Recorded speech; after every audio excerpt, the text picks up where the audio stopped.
Hello everyone, time Time for for mentals. mental. Do you desire a girl child or a boy child on your next pregnancy?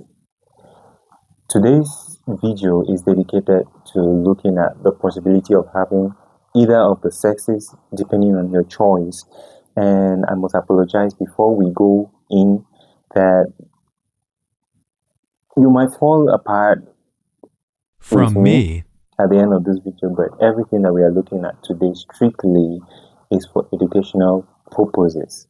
And we are going to see, definitely going to see what God has to say about choosing one sex over the other. But I must establish that people make this request or have this desire for purely legitimate reasons. All right. But as we go in, let's first of all see how the girl child or the boy child comes about. Now, the egg has two characteristics or two eggs. They're called chromosomes, but for the purpose of understanding and fluency, let's just call them characteristics. XX, while the sperm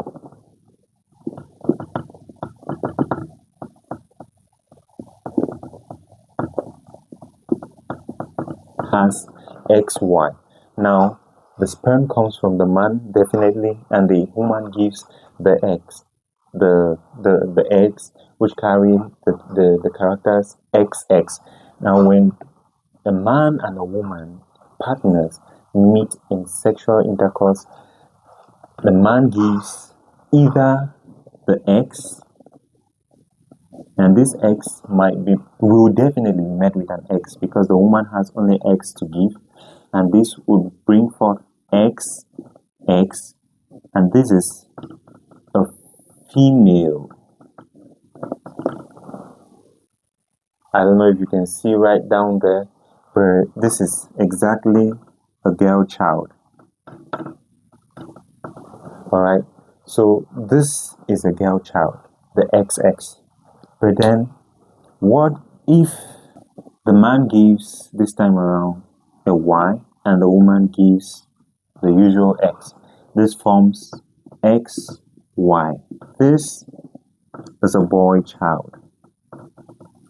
So, everything being equal, if this pregnancy develops to 9 months and there is a delivery of a live baby, this is going to be a boy child. So, the boy child carries the X, and that is the determining factor. The man can either give X or he gives a Y character, and that is the determining factor for the sex of the child. Okay, from here we will dive straight into the myths, some myths that surround this getting a boy child or a girl child, and they are not without some basis, but some of them are. And the first one, very interesting: you have sex closest to the ovulation day, you are most definitely going to result in a boy child. And this myth is so called a myth because it is not true. It is not true. Recent studies by scientists have proven that it is not absolutely true. But this was based off on a theory that was founded by another scientist early, that the male sperm they swim faster than the female sperm. All right. So they say having sex about 2-3 days closer to the ovulation day or on the ovulation day itself will optimize your opportunity of having a boy child over a girl child. And this is not true because science has proven recently that there is basically no significant difference between the speed or the sizes of the male sperm and the female sperm, that is the X and the Y sperm. There is basically no big difference. Now the second myth is number 2, position.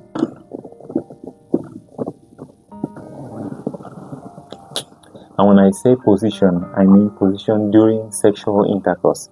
Many people believe that if you assume a particular position during sexual intercourse, it is going to deposit the sperms somewhere closest to the cervix, and that would allow for the fast swimming male sperm to get to the egg first before the female sperm. And again, it's still based off on the very theory that the first myth is based off. And no, this also does not hold, because again, there are no significant differences in the swimming speed of both sperms, that is the X and the Y. Alright. Another myth, well, not exactly a myth because it has its level of accuracy, but sperm sorting, a procedure by which scientists they sort out the X from the Y sperm. Okay, they sort out sperms, okay, based on their density. They sort out sperm so that they can select out the X from the Y sperm depending on whichever one the family or the couple is choosing, and that results in the girl or the boy, again depending on the family's choice. But this has a problem because the density, they dwell more on the density of the sperm, saying that the X sperm, or yes, the X sperm has more density because it contains more genetic material, DNA, and the male sperm is less dense because it has less genetic material. But yes, it has its level of accuracy, that is 93% for sorting out a female sperm, and 82% for sorting out the male sperm. But it also has its own limitation, because the density again is not absolutely different. That means you could think that you have selected a male sperm and result in a female, and you could also think that you have selected a female sperm and result in a male.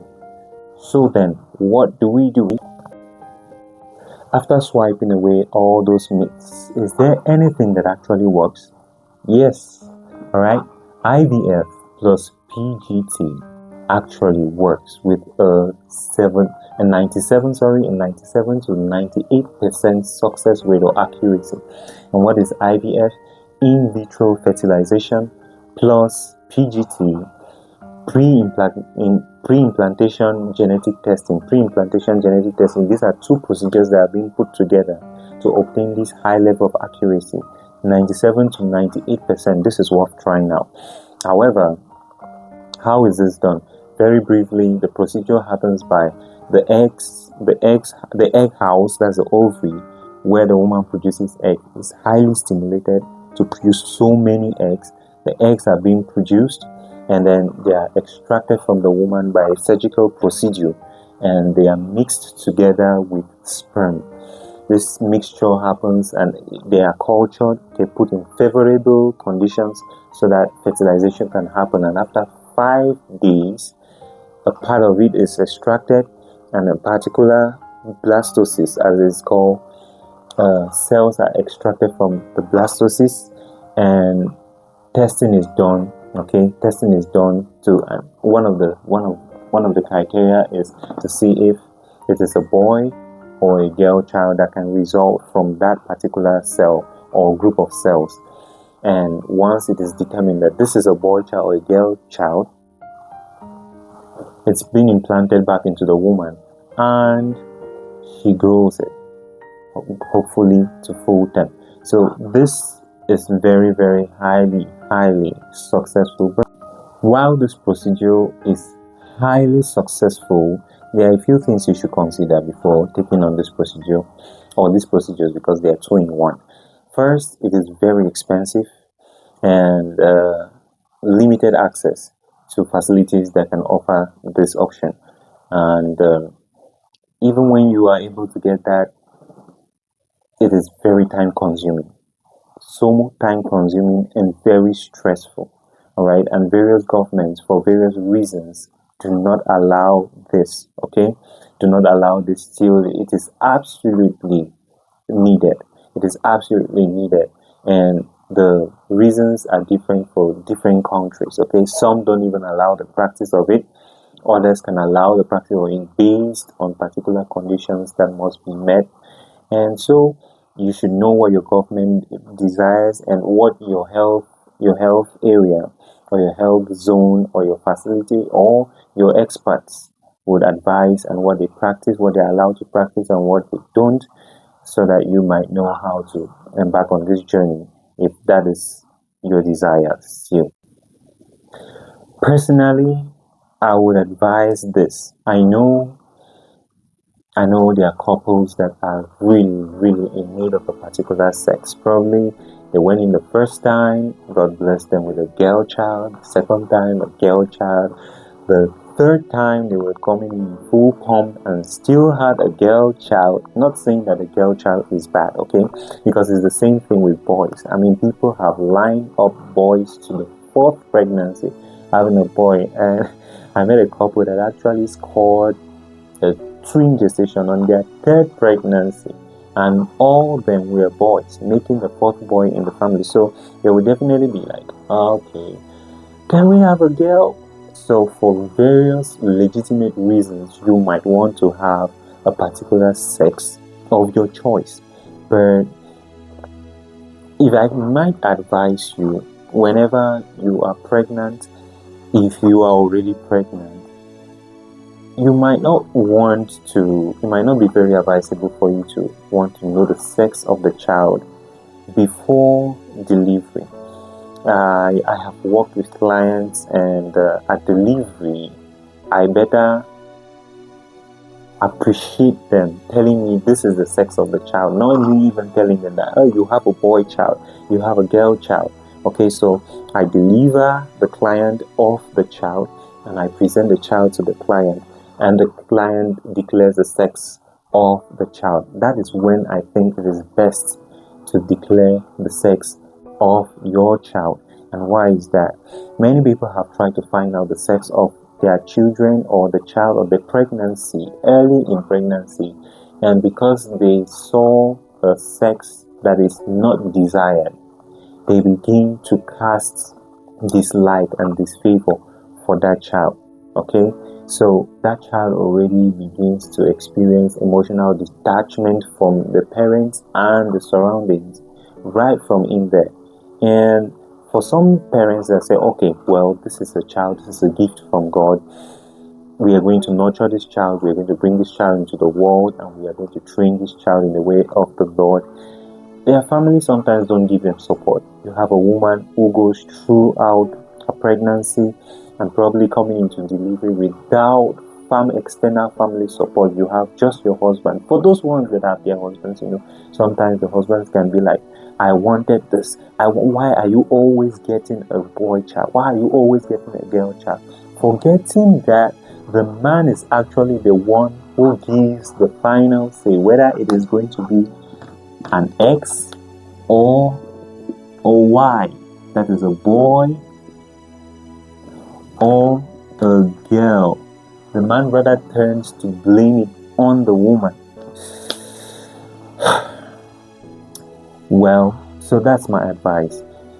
To avoid unnecessary walk-up and stress, just let the sex be hidden till delivery, except unless there are chromosomal problems that go with particular sexes in your family, and there are various reasons, especially this one I'm talking about. Then you might want to know if you have a boy child or a girl child early in pregnancy, so that you can try to avoid this particular problem.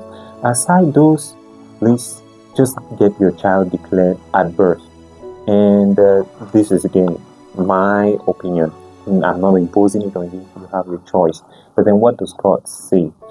In Psalm 127 verse 3, the Bible says that children are a gift from God, a heritage from God actually.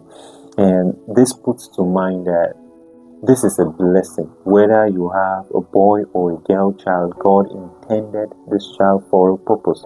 Okay, Jeremiah chapter 1 verse 5 says that before you were formed in your mother's womb, I knew you. Okay, God created all of these children. While we can have illegitimate parents, okay, we don't have any illegitimate children, because every child was planned and well purposed and brought to the world by God Himself.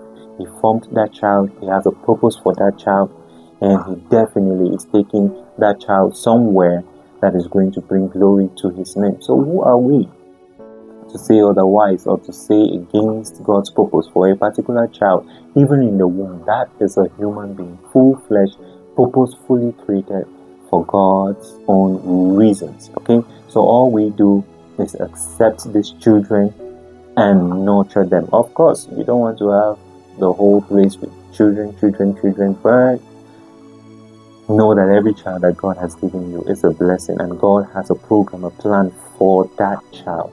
So receive this child with happiness right from conception, and grant this child the opportunity to fully explore who he or she has been programmed to be by God. So I hope this was not so disheartening for you. We are hoping that you want to get this or that sex in your next pregnancy or in your current pregnancy. You're hoping that this should go in another way, but again, I am a nurse, certified nurse midwife, and all I am doing is education purpose.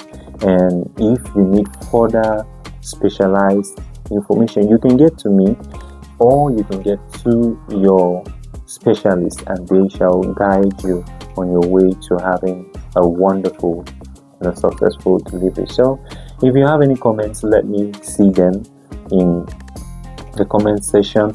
If you have any questions for me, also I'll be glad to answer them. And whatever your likes are, whatever your dislikes are, I'll also love to see those, because they will help me grow.